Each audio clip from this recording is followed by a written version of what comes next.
Alrighty, welcome back to my series of videos on possible NHD topics for this year. I'm your host, Mr. Richards. Let's get started. This is episode 4, and we're going to be looking at the new nation. Just a reminder, our theme, conflict and compromise. We got to choose a topic relating to conflict and compromise.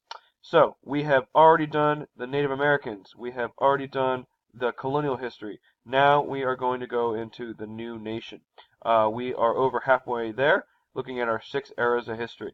This is going to cover after the Revolution, the new, presidency of Washington, Adams, Jefferson, going all the way up through the War of 1812. And there's a couple of really good political topics here that I think you might enjoy. First one, we have the Great Compromise, 1787. We have two sides here.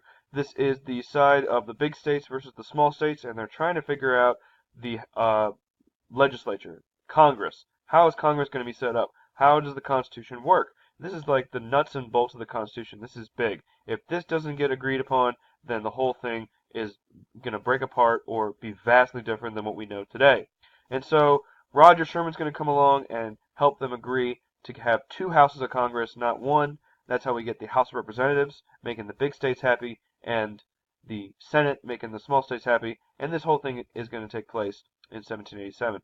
And so I think this is a great topic for looking at the two sides, big states versus small states, political disagreements in the earliest days of the country, and then a compromise that, is vastly important for today. You can even go further than that, and you can look at how, is this the right system?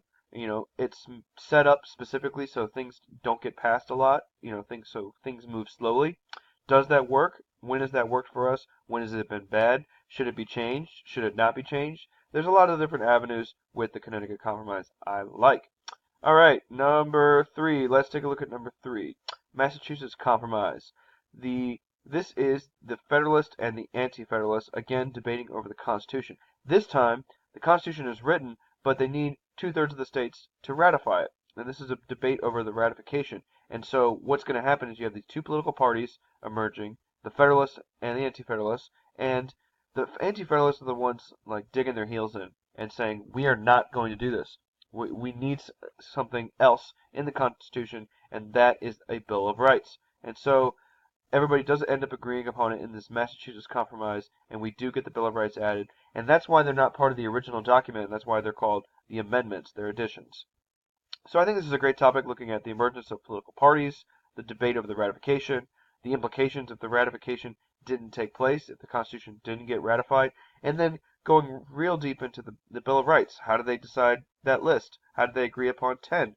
Why did they make it 12 or 20? Is that list right for us? Should it be changed? Is there things today that could be added to it? Or, should be different? So I think there's a lot of great ideas with this, Bill of Rights compromise, as I like to call it, of this time. All right, number 3, we've got one of my favorite topics. This is the dinner table bargain. This is the Compromise of 1790. So what we have is Alexander Hamilton. He is Secretary of Treasury. He is going to come along and put forth this new Treasury plan that's going to take up all the state debts. He wants to collect all the Revolutionary War state debts from the war. And he thinks this is going to unify the nation. It's going to establish the nation's credit. It's going to set off the economy. And, in the long term, some of this was, absolutely true. It needed to happen. But he runs into some opposition, and that is from Thomas Jefferson and James Madison. And they are part of Virginia, a state that has already paid off their debt, and they think this is just a power grab by the Federalists, by Alexander Hamilton, and by the federal government. And so no one can agree right now. And at this time, they are also debating the U.S. capital. Where should the new capital be? Should it be New York? Should it be Philadelphia? They even debate Baltimore. And so what happens is they end up sitting down in New York at Hamilton's house and having this dinner, and they hash out this agreement where Thomas Jefferson and his peeps are going to agree to Hamilton's plan. They're going to get all the congressmen on their side to agree to his plan, and in exchange they get Washington, D.C. They get the District of Columbia, and that is a brand new capital. And so you could really dive into this project, looking at the long-term effects of Hamilton's plan, looking at the long-term effects of having the District of Columbia where it is, how they designed it, what does that say? How is it a symbol of power, as they intended it to be designed? and then looking at the two political parties emerging here, the conflict between the Federalists and the Anti-Federalists on the other side. So another good political conflict and compromise topic. All right, number 4. This one's really cool. This one is George Washington and his policy of neutrality. Thinking back to his final farewell address, he is really going to say, let's not take anybody's side. There is major fighting going on between Britain and France, and he has to deal with this a lot during his presidency. And he's going to say in his final speech, let's stay out of it. And so this could be a really cool topic about how, he is not agreeing to join with anybody. He's not compromising with another country. We're staying neutral, and how long we stay neutral is pretty amazing. We try not to get involved in a lot of foreign affairs for a good part of the 1800s. Here and there we do things like the Monroe Doctrine and other things, but relatively speaking, we are pretty quiet as a nation. And so I think could be a cool topic about how Washington thinks that he is helping us avoid conflict by keeping us neutral. What did that mean? How did that affect our relationship with other countries? Things like that. So, kind of thinking off the side here, but, a different topic that could be pretty neat. All right. Next, the Treaty of Greenville. This is a great Native American topic. So this is after the Battle of Fallen Timbers during the Northwest Indian War. So colonists and, now citizens of the United States are moving west more and more, and they've been pushing into Ohio territory, and finally we get this war and this battle, and the Native Americans lose, and they have to sign this treaty, and it ends up giving up a lot of land. And I think this is a great topic to see the implications for long-term Native American history, for the state of Ohio. Like, this is the beginning of Ohio becoming a big state. This is during Washington's presidency. So, looking at how did this affect the United States? How did this affect Native Americans? How did this end the conflict? Did this prolong the conflict between the two sides? So I think there's a lot of different avenues that would be neat with this topic. All right, last two. We have the Convention of 1800. This is during what I like to call, the Cold War of the era. This is between France and the United States. We're pretty much at war, but we're not officially at war. And what's been happening is, because we're beefing and our governments are kind of, angry at each other, privateers, have been attacked, and the French are kind of attacking our ships, and we're attacking their ships, but nothing's official, and we're not really at total war with them. And finally, we sit down and agree to this treaty at the Convention of 1800 to, stop this from happening.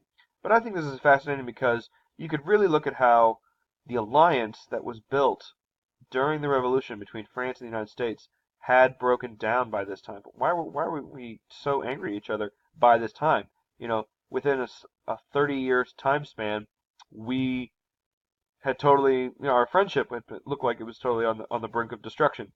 So you can look at how the compromise that initially was made during the Revolution broke down to this time, how did the conflict ensue, and then how did this compromise end up trying to, make us friends again, or did it even make us friends again? This is the time when we get Napoleon coming around, who we didn't really care for that much anyways. So, good for compromise, good for conflict as well. Lastly, last topic for this era, we have the Hartford Convention. I think this is fascinating. This is during the War of 1812. This is where the Federalist Party is at the end of their kind of reign of power. They are fastly becoming outnumbered, and they meet to discuss all the problems that's going on with the War of 1812, and they're mad, and they discuss other things too, like the Three-Fifths Compromise and their lack of power. They think Andrew Jackson is kind of crazy, and they're, worried about him. They're worried about the war with Britain. So this is just a fascinating, neat convention, a meeting of sides where they met to agree on how do they approach all this, and you can look at the implications of what what happened afterwards, because nothing really, they lose power pretty quickly after this to Andrew Jackson. But you can look at all the things that they had problems with and see how much they were right, how much they were wrong. Could they have stopped anything if they'd been more unified, or was it just a matter of time before the Federalists kind of went off and became nothing? So, I think the Hartford Convention is pretty cool, especially for a War of 1812 and their disagreements with why they were fighting in the first place. So, this is the New Nation era. A lot of political topics for this era I think are really cool. especially the dinner table bargain. I love that one. That one's a great one. And the Treaty of Greenville, I think, has some real potential behind it as well. So take a look at this era, and then check back my other videos, and look forward to episode 5, which is going to be on the expanding nation and nationalism, things like that.